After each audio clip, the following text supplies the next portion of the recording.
apa kabar? Saya Maria. Hari ini saya akan memperkenalkan orang yang membuat perusahaan kami bernama Ken.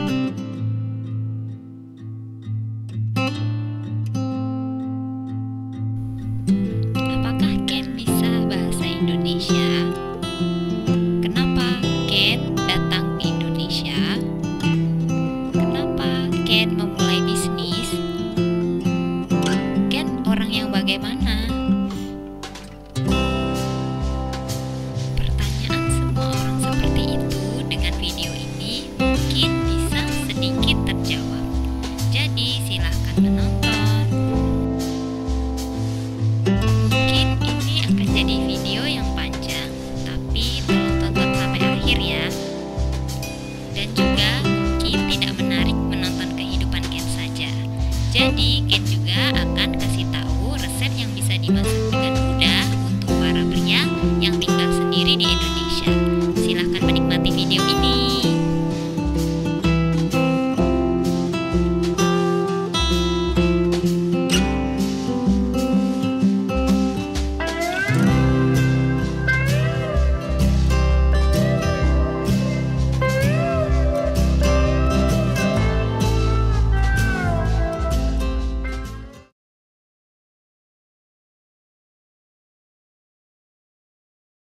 Ken datang ke Indonesia pada tahun 2017. Waktu masih menjadi guru, dia selalu berpikir mau membuat bisnis sendiri. Dari dulu, Ken sering melakukan backpacking sendiri di luar negeri. Karena itu, dia mau coba mulai bisnis di luar negeri. Dulu, adik Ken pernah bekerja untuk perusahaan Indonesia dan punya beberapa teman. Jadi saat ada masalah, Ken bisa konsultasi ke teman itu.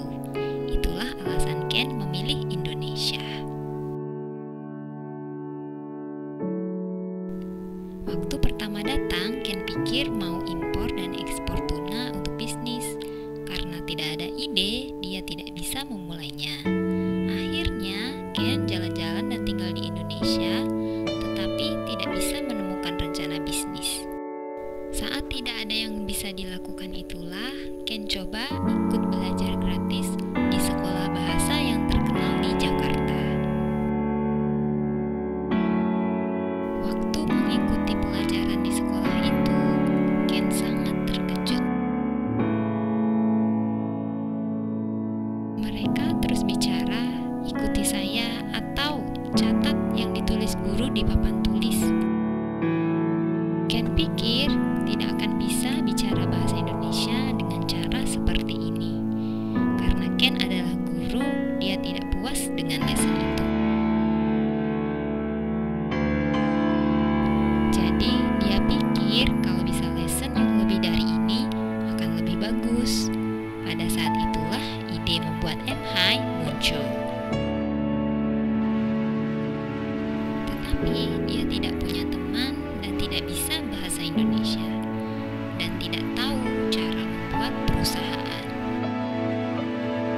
Lalu untungnya dia bertemu wanita Indonesia yang bisa bicara bahasa Jepang dan orang itu membantunya. Berkat wanita itu, Ken bertemu dengan karyawan pertamanya, mendapat visa untuk beberapa bulan dan bisa memulai hidupnya. Karena masalah keuangan, Ken mencoba melepaskan diri dari wanita itu. Lalu Ken bisa mendapatkan visa untuk beberapa bulan, bisa mempekerjakan beberapa karyawan, dan mendapat 10 customer tanpa bantuan wanita itu. Tapi Ken tidak tahu apa-apa tentang pajak, perusahaan, dan lain-lain. Jadi karyawan Ken yang mencari tahu cara membayar pajak dan tentang perusahaan dan menemukan agen yang baik, dan Ken berusaha untuk mendapatkan customer baru. Dari mulut ke mulut, akhirnya customer bertambah. Setelah 6 bulan mulai bisnis, jumlah customer lebih dari 100. Dan 9 bulan setelah mulai bisnis, kami bisa membuka kantor baru Cikarang. Sejauh ini, hidup Ken di banyak orang menipunya, mengambil keuntungan, dan Ken pernah kehilangan banyak uang. Karyawan yang dipercaya pun hampir mencuri motornya, dan Ken pernah alami kecelakaan motor. Meski begitu, Ken senang memulai bisnis. Setiap hari terasa baru. Banyak orang ingin hidup stabil, tapi Ken bicara tidak tahu apa yang akan terjadi setiap hari lebih menyenangkan. Ken masih tidak bisa bicara bahasa Indonesia. Para karyawan membantu kehidupannya di Indonesia dan melakukan peran yang baik untuk perusahaan. Tentu kami juga membayar pajak tepat pada waktunya. Ken selalu bicara, aku tidak bisa apa-apa. Berkat para karyawan, aku bisa ada di sini. Kalau bertemu Ken yang dulu, mungkin kalian bicara, mantan guru tidak bisa menjalankan perusahaan. Orang yang tidak punya link tidak akan bisa sukses. Bagaimana bisa memulai bisnis di negara yang tidak bisa bahasa dan hukumnya? Memulai bisnis sebelum umur 40 terlalu tidak masuk akal.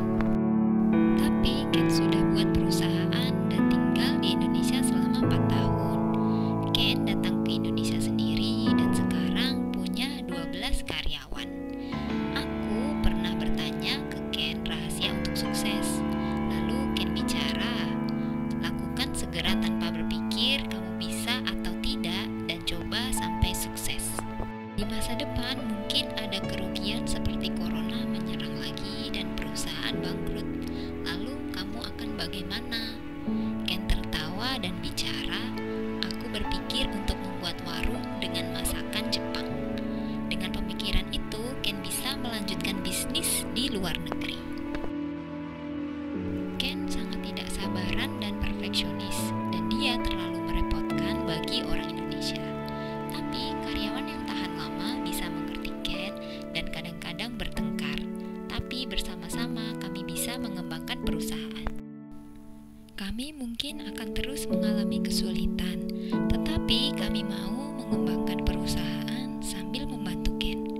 Kami harap Anda semua akan terus mengamati perusahaan kami dengan tatapan yang hangat.